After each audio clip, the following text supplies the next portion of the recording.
Bienvenidos al aula virtual del Colegio María de los Ángeles. El día de hoy desarrollaremos el tema taxonomía. La taxonomía es una ciencia que se encarga de clasificar a los seres vivos. Esta ciencia empezó su desarrollo gracias al padre de la taxonomía, que es Carl Linneo. Linneo era un científico naturalista, botánico también, quien empezó a escribir un tratado sobre plantas. Al empezar ese tratado, encontró que tenía una dificultad. La mayor parte de las plantas tenían en un lugar un nombre específico, pero iba a otro pueblo, tenían otro nombre, y en otro pueblo otro nombre. Se dio cuenta que tal vez su libro iba a terminar estando formado por muchos nombres de plantas y no le iba a faltar hasta tiempo y espacio para hablar de las características y propiedades. Este problema permitió que Linneo buscara una solución. Pensó que lo mejor para clasificar a las plantas y posteriormente a todos los demás organismos vivos era que todas las plantas y todos los organismos vivos debían clasificarse utilizando una nomenclatura científica. Esta nomenclatura científica Linneo propuso que tenía que estar en un idioma universal, que sea un idioma estudiado y hablado por la gente culta. En aquella época ese idioma era el latín, así que dijo que el nombre científico sería dado en latín. Y este nombre científico iba a estar formado por dos palabras. La primera palabra, el género, y la segunda palabra, la especie. Es así que, por ejemplo, nosotros los humanos podemos llamarnos Pedro, Juan o Rosa. Sin embargo, nuestro nombre científico, sin importar el idioma que hablemos, siempre va a ser Homo sapiens, donde se hace referencia a la primera palabra género y la segunda palabra la especie. De esta manera es que hoy en día se consideran los nombres científicos. Por ejemplo, se considera un nombre vulgar y un nombre científico. El nombre vulgar es el nombre común con el que lo designamos según el idioma que hablamos. Por ejemplo, el gato doméstico. Pero gato doméstico en cualquier parte del mundo, en cualquier idioma del mundo, siempre va a utilizar un nombre científico que será latín y su nombre científico será Felis catus. El león, por ejemplo, su nombre científico Panthera leo. Del tigre, Panthera tigris. Y así, ¿no? El perro, Canis familiaris. La papa, Solanum tuberosum. La Tenia solanum.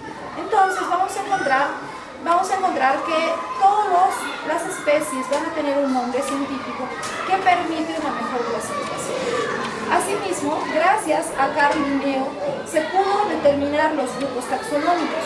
Estos grupos taxonómicos son dominio, reino, filum, clase, orden, familia, género y especie, considerando que la especie es la unidad de clasificación de los seres vivos y presenta características específicas para cada individuo. Sin embargo, especies con características similares se van a agrupar dentro del mismo género. Géneros similares se agrupan dentro de la misma familia, lo mismo que familias similares se agrupan en el mismo orden, órdenes similares en la misma clase, clases similares en el mismo filum, filum similares en el mismo reino, y los reinos que presentan ciertas características similares se agrupan dentro del mismo dominio. La clasificación de dominio es el grupo de clasificación más amplio que existe y esta clasificación considera el tipo de células, si el organismo está formado por células eucariotas o presenta células procariotas. Generalmente para los estudiantes es un poco complicado recordar cuáles son los grupos taxonómicos, así que tenemos una pequeña mnemotecnia para recordarlos. ¿Cuál es nuestra mnemotecnia? Decimos: donde reina fidelidad, cada organismo fabrica genes especiales. Nuevamente, donde reina fidelidad, cada organismo fabrica genes especiales. Entonces, de esta manera muy sencilla podremos recordar los grupos taxonómicos. Como podemos ver, gracias a estos grupos taxonómicos se ha permitido que a partir del avance científico y tecnológico se puedan ir encontrando nuevos reinos incluso. Por ejemplo, tenemos que fue Linneo quien es considerado el padre de la taxonomía, quien propuso la existencia de dos reinos, que son el reino animal y el reino vegetal. Ernest Haeckel propuso el tercer reino, que fue el reino protista. Chatón propuso la existencia de un grupo de células procariotas, ya que no presentan núcleo. Y más adelante Copeland propuso que esas células procariotas tenían que formar parte de su propio reino, llamado reino Monera. Whittaker posteriormente descubre el reino Fungi, que es el reino de los hongos. Pero fue Carl Woese quien propone que el reino Monera, antiguamente considerado reino de las bacterias, se tenía que dividir en dos reinos, Eubacteria y Archaebacteria. Más adelante Woese propone la existencia de los tres dominios, el dominio Eucaria, Archaea y Bacteria. Y finalmente, hoy en día se habla de la existencia de 6 reinos y 2 dominios. Vamos a ver ahora, entonces, basándonos en estos antecedentes históricos, ¿cuántos reinos biológicos existen? Esta pregunta ha sido muy frecuente. Sin embargo, esta pregunta puede cambiar con el paso del tiempo según los descubrimientos científicos que se realizan. Así fue que cuando el científico Ernest Whittaker, estaba estudiando las plantas y encontró que las plantas eran organismos autótrofos fotosintéticos, dentro del reino de las plantas, en la época de Whittaker, se encontraban los hongos. Pero al hacer el estudio de la nutrición de los hongos, Whittaker encontró que los hongos eran organismos heterótrofos, es decir, se alimentaban de otros organismos. Entonces Whittaker lógicamente nos dijo que no podían haber, en este caso no podían haber los hongos dentro del reino Plantae, sino que él propuso que los hongos tenían que formar parte de un nuevo reino, al que se denominó el reino Fungi o reino de los hongos. Entonces, a partir de Whittaker estamos hablando de la existencia de 5 reinos. Pero fue más adelante cuando aparece Carl Woese, cuando este señor Woese hace un estudio del reino Monera, y el reino Monera estaba formado por las bacterias. Pero Woese encuentra que existen algunas bacterias que pueden soportar condiciones climáticas extremas. Normalmente una bacteria va a morir a temperaturas altas, pero Woese encontró un grupo de bacterias que viven muy felices en temperaturas muy altas. Pueden vivir incluso en el agua hirviendo o incluso en el ácido hirviendo. Esas se llaman las termoacidófilas. También encontró bacterias que vivían en lugares muy salados, donde la vida de cualquier otro organismo sería imposible, o en lugares totalmente ausentes de oxígeno. Entonces, estas bacterias que eran capaces de vivir en condiciones de climas extremos, condiciones extremas, eran bacterias que necesitaban una clasificación especial. Y es así como Woese propone que las bacterias extremas pertenezcan a un nuevo reino, el reino Archaea o el reino Archaebacterias. Se opuso a esa denominación considerando que eran bacterias primitivas.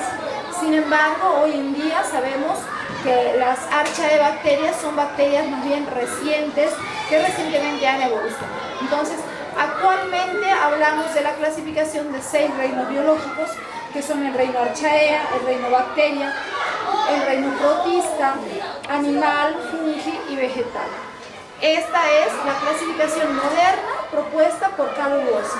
Cabe mencionar que tal vez no es la definitiva, tal vez en unos años más encontremos algún nuevo reino. Entonces vamos a hablar ahora de las características generales de cada uno de los 6 reinos biológicos. Empezamos hablando de las archaebacterias o denominadas arqueobacterias. Estas arqueobacterias son bacterias que pueden vivir en condiciones de vida extremas, y estas bacterias se dividen en 3 grupos: halófilas, metanógenas y termoacidófilas. Las halófilas son bacterias que viven en lugares como lagunas muy saladas. La cantidad de sal que tienen esos estanques salinos es tan extrema que cualquier forma de vida podría morir ahí, pero ellas viven naturalmente. También están las metanógenas.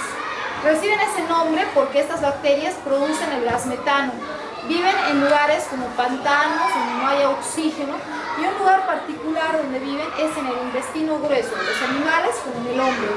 Esto es una muestra, ya que nosotros, los humanos, cuando consumimos alimentos ricos en fibra que producen mucho CO2, las metanógenas de nuestro intestino grueso se alimentan de ese CO2 y van a eliminar un gas llamado metano, que es el causante de los malos olores de los gases evacuados por los seres humanos.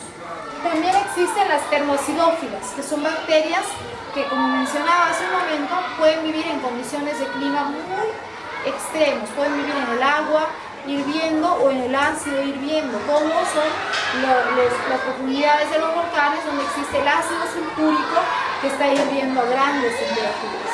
Y ahí normalmente están las termoacidófilas. También existe el reino Eubacteria. El reino Eubacteria significa que es el reino de las bacterias verdaderas.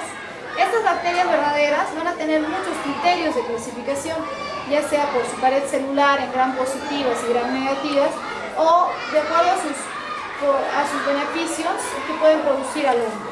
En general, son la mayor parte de las bacterias que encontramos en el planeta Tierra, muchas de ellas que benefician al hombre porque ayudan con la elaboración del yogur, la elaboración de los quesos, los vinos.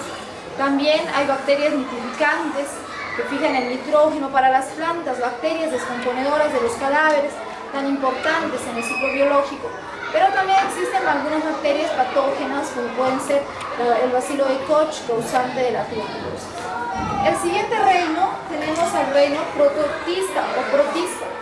Este reino se divide en tres grupos: protozoarios, algas y mohos. Los protozoarios son organismos unicelulares que tienen un comportamiento parecido a los animales y son heterótrofos. También tenemos las algas, que pueden ser unicelulares o pluricelulares, básicamente fotosintéticos, y se van a clasificar según el color que presenten, en clorofitas las verdes, rhodofitas las rojas, feofitas las pardas y crisofitas las algas doradas. También están los mohos deslizantes, que vienen a ser una variedad especial de hongos unicelulares, pero que tienen la capacidad de desplazarse en medios acuáticos. El reino fungi, por su parte, está formado por hongos verdaderos, donde están los deuteromicetos, los espormicetos y los bacillomicetos. Estos hongos van a cumplir diferentes funciones dentro de las cadenas tróficas. El reino Plantae, por su parte, está formado por todas las plantas, que pueden ser criptógamas o fanerógamas. Dicho de otra manera, plantas que tienen flores y frutos, y plantas que no tienen flores ni frutos.